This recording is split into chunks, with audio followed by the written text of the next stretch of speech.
Hi everyone, this is the 7th video in the series Introduction to Literary Theory, and in this video I'm going to give you a brief overview of postcolonialism and multiculturalism. So as always, we'll start with a little introduction here. So since the beginning of recorded history, and probably for a long time before that, competition for resources has led groups of people to conquer, exploit, and sometimes eradicate other groups of people. This process is called colonialism, or sometimes also imperialism.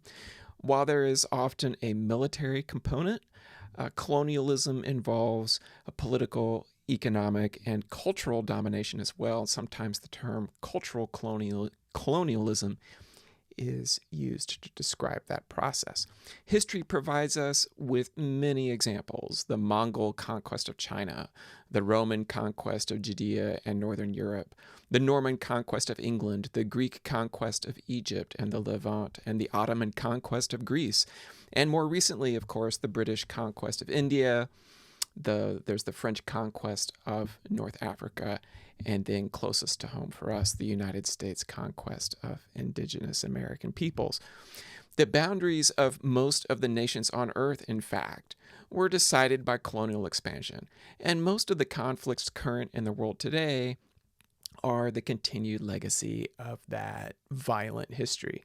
So while many of the greatest culprits historically no longer participate in aggressive colonial conquest, hence the term post-colonialism, some critics point to capitalism and corporate global expansion as a form of what they call neo-colonialism that has some of the same negative consequences for peoples in developing third world countries.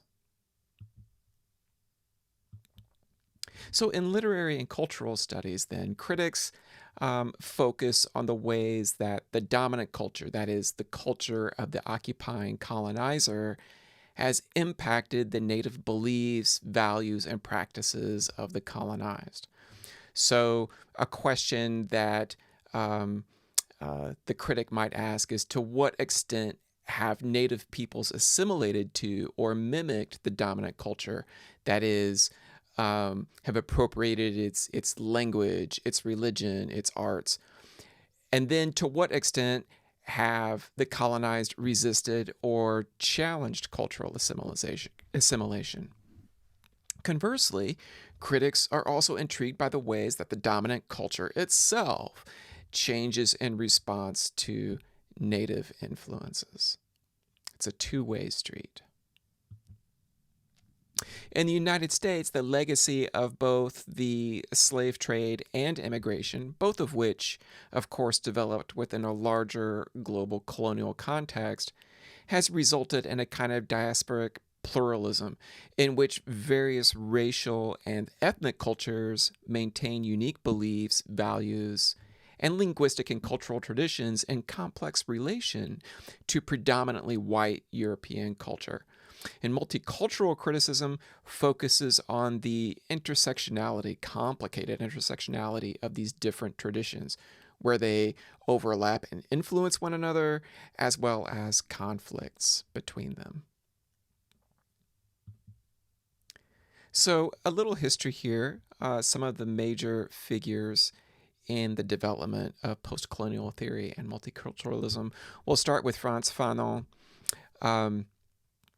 born in 1925, died in 1961, very young. I think he died of leukemia. He was a native of the French island of Martinique in the Caribbean. He was educated in France and trained as a psychiatrist. And in fact, his theories show the influence of Lacanian psychoanalysis. One of his first major works, Black Skin, White Mask, Peau Noire, Masque Blanc, published in 1952. This was originally his doctoral dissertation, but it was rejected, and he later published it as a book. Anyway, and in it, he examines the psychological effects of colonial subjugation on Black people in France, drawing on his experiences not just in Martinique, but also in the North African countries of Algeria and Tunisia, where there was significant resistance to French colonial occupation in the 1950s.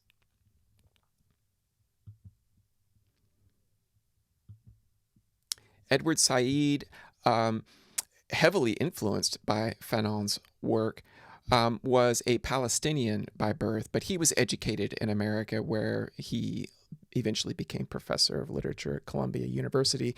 His major book is Orientalism, which appeared in 1978 and examines Eurocentric perceptions of Eastern cultures, particularly Arabo-Islamic peoples, and how these perceptions, particularly as those perceptions surfaced in cultural representation in art and literature, for example, how these perceptions and representations justified the imperial ambitions of Western powers. And we'll talk more about the concept of Orientalism a little later in this video. Another major voice in post-colonial studies, Homi Bhabha, who was born in Bombay, India, today Mumbai, and educated in Great Britain. He's written lots of essays on post-colonialism. Most of the important ones were collected in this book in 1994, The Location of Culture, which introduced terms like hybridity and mimicry, which we'll talk about both those terms in a minute, to examine the cultural exchanges between colonizer and colonized. We're going to go back in time a little bit now. Talk about W.E.B. Du Bois, born 1868 and died in 1963. The most influential African-American intellectual and civil rights activist of his generation. He completed his doctorate at Harvard and later joined the faculty of Atlanta University as a professor of history, sociology, and economics. And he's most remembered for his book, The Souls of Black Folk, which is a collection of essays that was published in 1903. It's a landmark text in the civil rights movement and cultural studies. And primarily, it examines the legacy of slavery and racism in the South, particularly the social and psychological impacts on African Americans. And he uses the term double consciousness in, I think, the opening essay of the collection, actually. And we'll talk more about double consciousness a little later in the video. The final chapter of the book is called The Sorrow Songs, and it focuses on music and Black folk culture, which would be taken up by later writers associated with the Harlem Renaissance. And Alan Locke, another Harvard graduate, actually, with degrees in English and philosophy, he was considered the architect of the Harlem Renaissance. I think his tombstone says he was the herald of the Harlem Renaissance.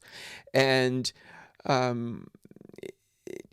the Harlem Renaissance was a first of its kind movement that raised awareness of and appreciation of African American cultural traditions.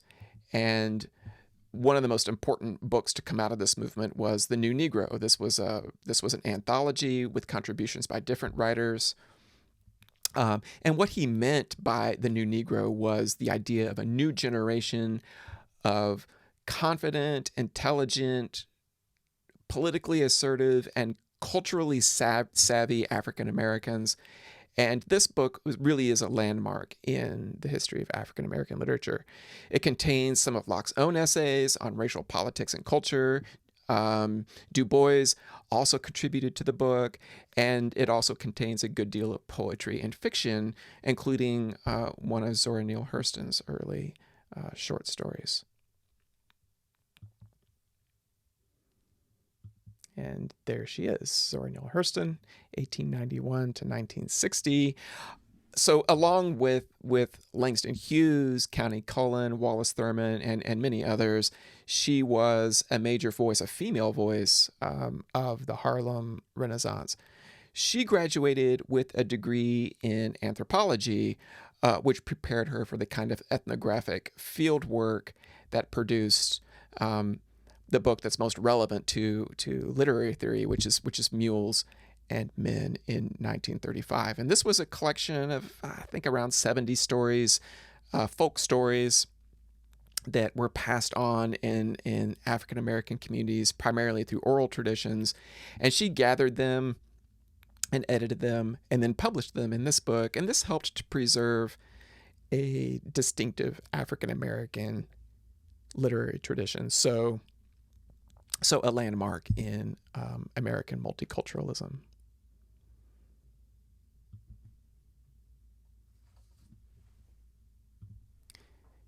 Finally, we have Henry Louis Gates Jr., who has probably done more than any other individual in our time to expand the literary canon to include African American writers.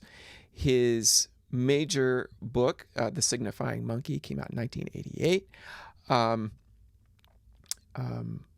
And in it, he creates a genealogy of a Black literary tradition and identifies the unique properties of African American writing. He's focused primarily on the concept of signifying, which is in the title, as a way to understand how Black writers responded to one another. So those are the major figures. What I want to do now is talk about some of the terms that are introduced in the textbook.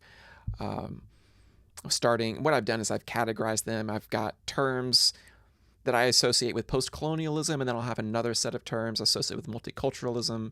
But of course, there's a lot of overlap here, just in the nature of the way they're presented in the textbook. So we'll start with a set of terms that I group under postcolonialism, Orientalism, Universalism, and Eurocentrism. Othering, to other, like a verb. Hybridity and syncretism. And finally, canonical counter discourse. So we'll start with Orientalism. Remember, this is a concept that had been around since the 19th century, but Edward Said made this the focus of his book, and it's the literary or artistic representation of non-Western European cultures.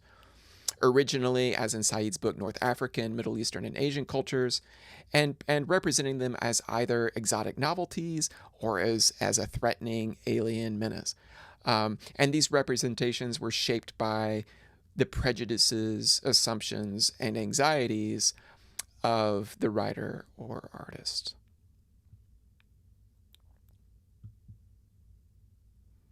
Universalism and Eurocentrism, these are closely related terms.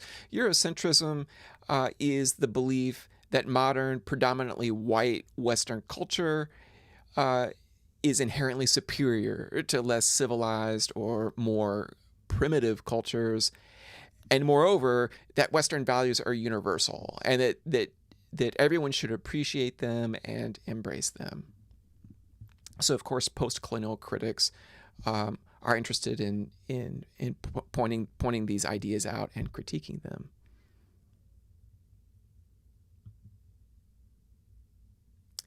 Othering. To other, this is the tendency to view those unlike ourselves as inferior, objectionable, and sometimes even threatening. Fanon's word for this was phobogenesis, the generation of fear or phobias. And to do this to other those unlike ourselves as a way to affirm or reinforce our own self-image and to justify colonial conquest and acculturation.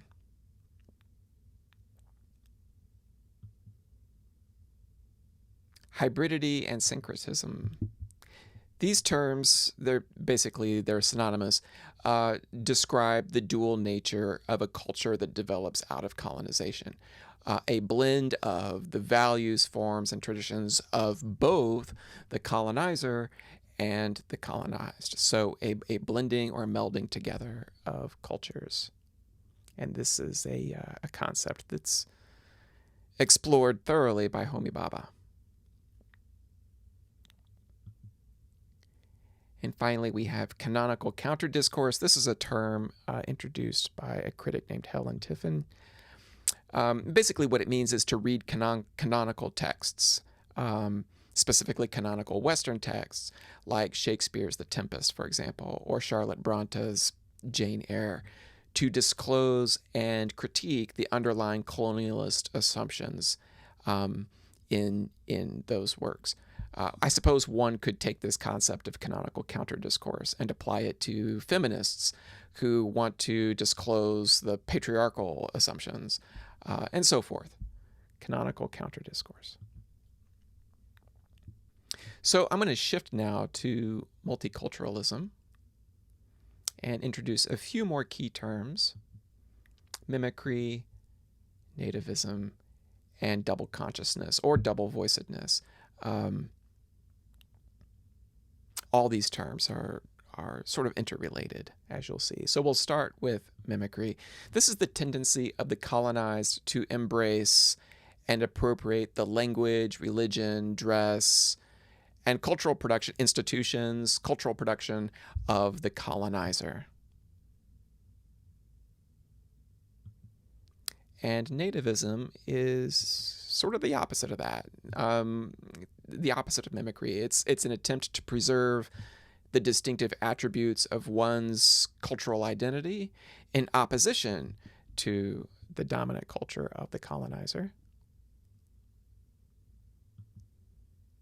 And then finally, double consciousness or double voicedness. Homi Bhabha has a term for this. He calls it unhomeliness, which is the idea that our identity may be, in a sense, kind of homeless, split between what we perceive to be our cultural origins, our home culture on the one hand, and the culture or cultures with which we come into contact on the other. And this can apply to both the colonizer as well as the colonized subject. So identifying the play of these competing cultural influences is the main task of the critic. In African American literature, for example, one may examine the cultural forms, the diction, and style that are distinctly African American versus those borrowed from or in opposition to white European literary tradition. So those are the key terms I want you to take away from Chapter 10. And that concludes this video on postcolonialism and multiculturalism.